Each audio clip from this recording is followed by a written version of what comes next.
Dimes here in Rhode Island, and Erin Yarborough, who along with her husband Todd and their children are one of the March of Dimes Baxter families. Good morning to both of you. Good morning. So first of all, give us a little history behind March of Dimes and what is the mission of the organization? Sure. The March of Dimes was founded in 1938 by FDR, and it primarily was funded in the beginning with looking for a cure for polio. We have since, due to the funding that happened from that initial initiative, came the Salk vaccine, and now in the United States, polio is basically eradicated. Yeah. So the March of Dimes then began to say, well, what do we do next? And that's really when we started focusing truly on making sure that every baby has the healthiest possible start to life. So it's really about healthy babies, healthy moms, providing the tools and resources that people need both prior to pregnancy, during pregnancy, and then post-pregnancy in order to give every child that possibility. Yeah. How often are babies born prematurely in the U.S. and in Rhode Island? Well, in Rhode Island, every 1 in 9 babies is born Really? prematurely. That's frequent. So we're looking at almost 1,200 babies just here locally in Rhode Island that are born prematurely every year. Becoming a parent really was not an easy process at all for you, Erin, was it? Can you tell us about your journey? Sure. So I actually became involved with the March of Dimes over 5 years ago. I work for Summer Infant. We're one of the local sponsors of March of Dimes, and we make baby products, so it's really fitting for us. So I toured the NICU, I visited everything, and little did I know that it would become such a huge part of our lives and our own personal story. So my story started years ago, actually. My husband and I, we were that, high school couple, got married years later, and favored on, babysat for all the kids, worked at a daycare center. I made baby products for a living. My husband, same thing, always helping out with the kids. And when I got pregnant the first time, we were thrilled. Our families were elated. And we went in for our first ultrasound. And it was horrible. We learned that we had lost the baby. And that's something that, people just generally don't like to talk about. But it happens, and it happened to us. And it continued to happen. Wow. And it was really sad. It was really horrible to go through that. But we learned that I had a condition that can cause blood clots, and that was what was causing me to keep having miscarriages. So throughout this time too, my mom also was battling breast cancer. Oh, my goodness. So we kind of had a double whammy. Yeah. And it was when my mom passed away, actually, I was 12 weeks pregnant. It was the furthest that I had ever gotten. And a few days after she passed away, unfortunately, I lost the baby. Oh, my gosh. And it was, it was horrible. They say the two worst things in life are the death of a child and the death of a parent. And you had it in one whammy.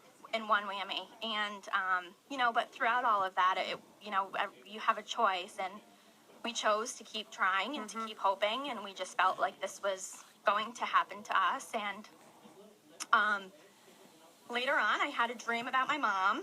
And it was, this is a pretty amazing story. We're so blessed to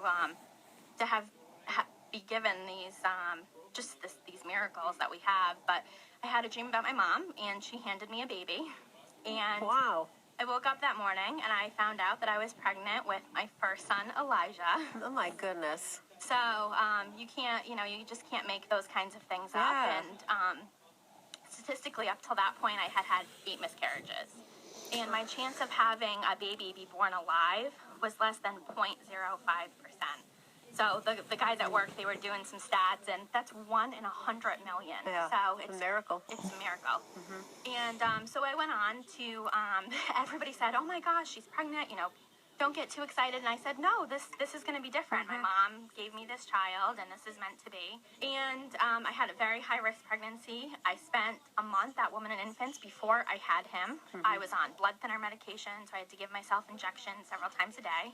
But, for us, and from what I knew of the NICU, based on my work with March of Dimes, I knew that we were in the best care possible. And we're so lucky to have such an amazing NICU here in Rhode Island. Yeah. And I just knew that, my body wasn't a safe place to have these babies because of the condition that I had. But the NICU was a safe place, and I knew that if we could get them to the point that they needed to be for them to save them, that they would save them, and that I would get the support that I needed. And that was all thanks to the March of Dimes and all the research efforts that they've done throughout the years. So at 32 weeks, I gave birth to Elijah. My water broke, and he came out. He was perfectly healthy. He was only 2 pounds, so he was very, very little. He stayed in the NICU for a month, and it was really hard, but it was such an amazingly positive NICU experience for us because of everything we had been through. It was like, this is the light at the end of the tunnel, and we're going to be okay. We have this amazing baby. The team is here. Everybody's supporting us. The doctors and the nurses were, they were our angels. And, you know, I described the NICU as, it's kind of like sacred ground because not all babies leave that part of the hospital. And there's some really sad stories. But because of, you know, an organization like the March of Dimes, they've really swung the pendulum. And, you know, most babies do go home. And, you know, you're so close on that brink of like life and death. It's just, it's an amazing feeling. Every time I walk into the unit, it just rushes back over me. And we're just, you know, so incredibly thankful. So the month that we had there with Elijah, was really, you know, I'm not going to say it wasn't, it's not easy when you have to leave your baby at the hospital and you get discharged and you have to go there to visit your new child. That's not what's supposed to happen. But, you know, we made it work, and he was safe, and he was healthy, and he was growing and thriving and doing what he needed to do. And we had the right resources to help us. And then shortly after we got home with Elijah, you know, it took us over 5 years to get this miracle that we had. We found out that we were expecting again. Oh, my God. So, you know, that whole story of, you know, well, this will never happen again. Well, guess what? It happened again. So, interestingly enough, their due dates were actually only 4 days apart. Oh, my gosh. Yes. So, we went back into it. And I think because I had just went through it, my body was actually, it was a little bit healthier going into the second pregnancy. Like, it almost remembered what it was supposed to do. And I had a much easier pregnancy with my second son. I also was getting progesterone shots, which was something that, again, the March of Dimes research helped forward and bring to the FDA. And it's a new drug that wasn't even available a couple of years ago. So, and that really helped keep me pregnant a lot longer. So I made it till about 35 weeks. Okay. So much further than I had with Elijah at 32 weeks. And I started noticing that he wasn't moving around a lot, and I wasn't too alarmed, but I went to my doctor, who is amazing, and I said, hey, you know, baby's kind of sleepy, and he sent me over for some tests, and the nurses were like, you know, the baby is passing, but he's just barely passing. So everybody was kind of, they knew me, they knew my story. They were invested in us as a relationship, and I just thank God for that, because again, you know, it was like all these red flags, and my doctor was like, we're going to go ahead and admit her. And that night, the nurses who knew me with my first son came in, and they were like, we're going to start an IV, we're going to get you going. I don't feel comfortable with how the baby's performing right now. And you know, one of the overnight residents came in, and again, they performed the test, and the baby's supposed to do certain number of things on the ultrasound within 30 minutes, and he passed at 29 and a half minutes. Oh, my gosh. So we were kind of like, everybody was on edge, and we weren't sure what was going to happen, and it was terrifying. I know the nurses were literally like by my bedside all night, and my amazing doctor came in the morning, and he said, listen, baby's passing.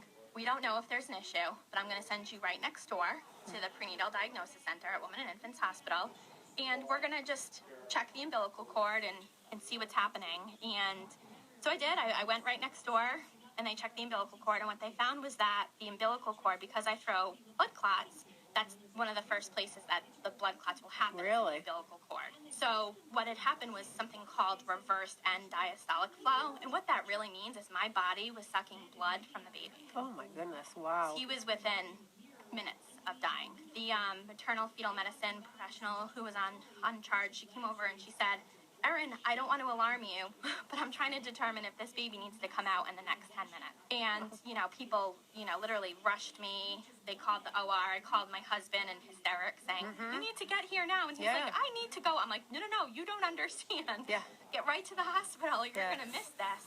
And they got me next door. They got me all hooked up. They got me ready for my C-section. And because I'm on blood thinner medication, they have to time things very carefully because dangerous to Yeah. go in and do that kind of a major surgery when you're on blood thinners. So they tried to wait it out a little bit, and they said the surgery is going to be at 1:30. They had him on the monitors. Baby crashed. Right as my OB was walking into the room, and he was like, "Okay, let's go have this baby." And thankfully, my OB was half an hour early. Yeah. So they rushed us in, and they got him out. And when he was born, so he was 35 weeks and 6 days, and he weighed 5 pounds. That's my second son, Xavier. And everybody was excited in the OR. He had great APGAR scores, and everybody was like, "Yeah, you get to take him home, because anything over 35 weeks, Okay, yeah. you can go home." Yep.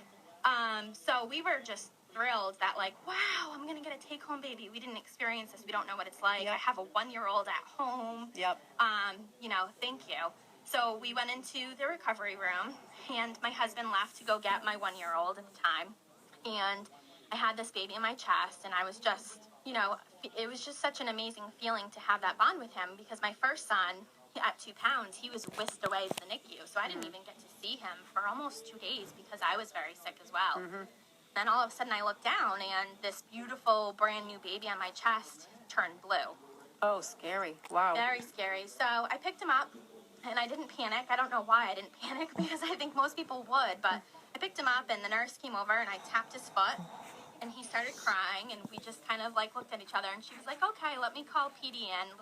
We need to run some tests." So they were having an issue with the blood sugar monitor. It kept saying that it was an invalid reading, and they couldn't understand why. So they had to, do kind of the old school method, go to the labs. We had to wait for the results to come in. And when the neonatologist came in to get him and take him to the NICU, she said to me, "His blood sugar is very low. He definitely needs to go to the NICU." And I said, "Okay, well, what does that mean?" She said, "Anything under a 30, and I hope I'm getting these numbers right, because I'm definitely not a doctor, but she said anything under a 30 requires..."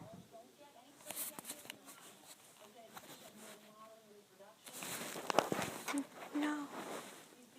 It's very scary, and I've seen this doctor afterwards, and I told her, she was so calm and collected, and I trusted them. I knew that I'd been there. I knew the doctors. I knew the staff. I knew that they were amazing. I knew that they were going to take care of him. When I saw her a year later, she cried to me. She said, "You have no idea. That was one of the hardest conversations I've ever had in my medical." But you never knew it. And I never knew it. I never knew it. They're just so good at what they do up there. And so this poor little baby, because his blood sugar was so low, his organs began shutting down. So he needed breathing assistance.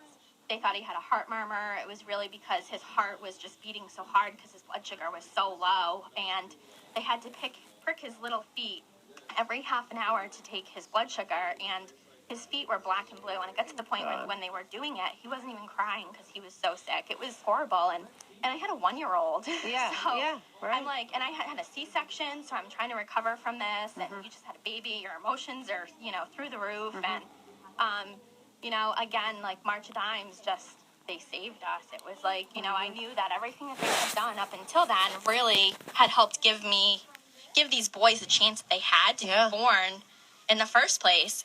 But really then the support aspect and, the wonderful staff that they have at the hospital, and having a place to go with my 1-year-old and be able to get out of the room and get out of the blinking lights and just give him a break, go see the fish in the fish tank and read a couple of stories to him and do normal, 1-year-old toddler things while his brother was, trying to get better.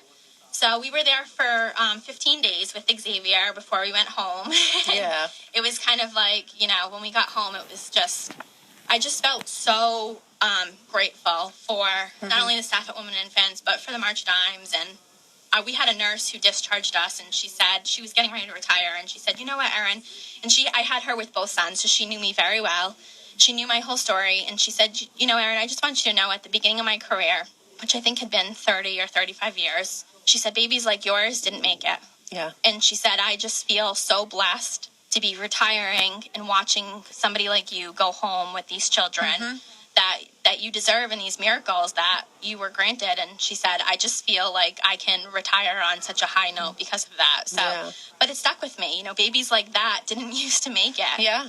And without having somebody like the March of Dimes to advocate for them, I don't know, where we would be as a family. I wouldn't have these amazing, happy little, when you see the boys, they're just, they're so full of life. Yeah. They're so full of life. They're so full of joy. They're cute as can be. And when people hear the story, they're just amazed because it's so hard to realize that, we came so close to losing them. Yeah. And now you give back as an Yes. ambassador for the March of Dimes. Yep. You go speak to different people about Yep. the March of Dimes? Yep, and I also, I'm on the family council at the NICU as well. Yep. So, yeah, I mean, from our perspective, my husband and I, we just want to say thank you. And saying thank you isn't even enough. Doing this isn't even enough. But it's just so important that people not only give their time and come out and do things like the walk, but if you see somebody sharing a post on Facebook and they're asking you to help with the donation, give $10. Sure. Everybody has $10. Right. And it's really all about, another ambassador family last year had said something that struck with me, which is many hands make light work. And that's really what it's all about, is we need as many people as possible to help us and to help the March of Dimes. That way they can make sure every baby is born healthy. It's not even just about the preemies. It's about, general awareness for pregnancy and the health of all newborns. Well, hopefully we can get a lot of people to go out on April 25th at Colt State Park in Bristol. Where can people find out more information about the walk itself and how to sign up? People can visit our website at marchforbabies.org, and we'll have all the information listed there about the walk. You just search for the walk in Rhode Island, and all of the details will be there. As you said, it is on Saturday, April 25th at Colt State Park. The walk starts at 10 o'clock. It's full of families and local businesses, lots of food, fun, entertainment. It's just really a wonderful day where we can celebrate healthy babies, healthy pregnancies, and we hope you guys join us. You have a lot of people that form teams, companies and students and that kind of thing? Absolutely, from all different sectors all across Rhode Island and southeastern Massachusetts. We have about 4,500 people every year that come out, so it really is a great. Wonderful, festive event. And again, it's open to the general public, so we'd love for you to form teams, but if you just want to come down and check out what it is, you're welcome to join us then as well. And it is rain or shine, right? Rain or shine, but it is going to shine. Yes, we are fully confident it will shine. It's got to be good. We have to have decent weather at some point. We're owed at this point. Give us that website again where people can find out more. It's marchforbabies.org.